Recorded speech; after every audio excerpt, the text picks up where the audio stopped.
आज हम पढ़ेंगे product rule of integration. Integration में प्रोडक्ट रूल क्या होता है और जब दो टर्म्स या फिर दो वेरिएबल्स प्रोडक्ट में दिए होते हैं तो उसका इंटीग्रेशन कैसे करते हैं। तो फर्स्ट ऑफ ऑल आपको इसका रूल पता होना चाहिए, इसका फॉर्मूला पता होना चाहिए, तभी आप इसको यूज़ कर सकते हैं। तो सपोज़ मैं यहाँ पर दो फंक्शन ले रही हूँ f(x) एंड g(x) और इसका मुझे करना है इंटीग्रेशन। क्या करना है? इसका इंटीग्रेशन। अब देखिए इसका इंटीग्रेशन कैसे करें। आप अगर न्यू होंगे, बिल्कुल बेसिक से इंटीग्रेशन सीख रहे होंगे, तो आपको केवल सिंगल टर्म का इंटीग्रेशन करना आता होगा। वन टर्म अगर आपको दे रखा है कोई सिंगल वेरिएबल तो आप उसका इंटीग्रेशन ईजिली कर सकते हैं। लेकिन अगर आप प्रोडक्ट में होते हैं, इस तरह से दो टर्म्स या दो फंक्शन या दो वेरिएबल इस तरह से प्रोडक्ट में है, मल्टीप्लाई में है और उसका इंटीग्रेशन बोला है, तो वहाँ पर लगता है product rule of integration.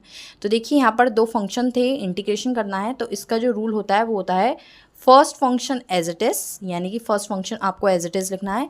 Second function का इंटीग्रेशन, सेकंड फंक्शन का इंटीग्रेशन g(x) का integration minus whole integration first का डिफरेंशिएशन एंड सेकंड का इंटीग्रेशन। ये होती है प्रोडक्ट रूल। मैं अगेन आपको पढ़ के बता देती हूँ। ये था आपका फर्स्ट फंक्शन एंड देन ये था सेकंड फंक्शन। तो first function as it is, second का integration minus whole integration, first का डिफरेंशिएशन एंड सेकंड का इंटीग्रेशन। सो आइए से एक एग्जाम्पल के थ्रू और अच्छे से हम समझते हैं। आपका एग्जाम्पल है इंटीग्रेशन में एक्स ई एक्स डी एक्स। आपको एक्स ई की पावर एक्स, यहाँ पर दो वेरिएबल दिए हैं, एक एक्स है और एक ई की पावर एक्स है, इसका इंटीग्रेशन करना है।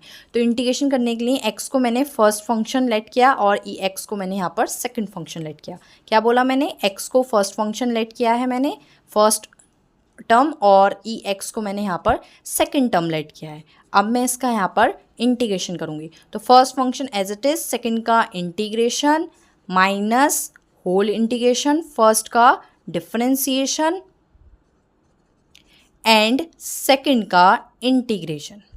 इस तरह से इसको लिखेंगे। जब करेंगे x as it is, e to the power x का इंटीग्रेशन होता है e to the power x minus d की पावर डी एक्स है एक्स के रेस्पेक्ट में, तो एक्स का डिफरेंशिएशन होगा 1 और ई की पावर एक्स का इंटीग्रेशन ई की power x whole integration d x, x की पावर ई एक्स एक्स और e x minus e to the power x का integration again e to the power x.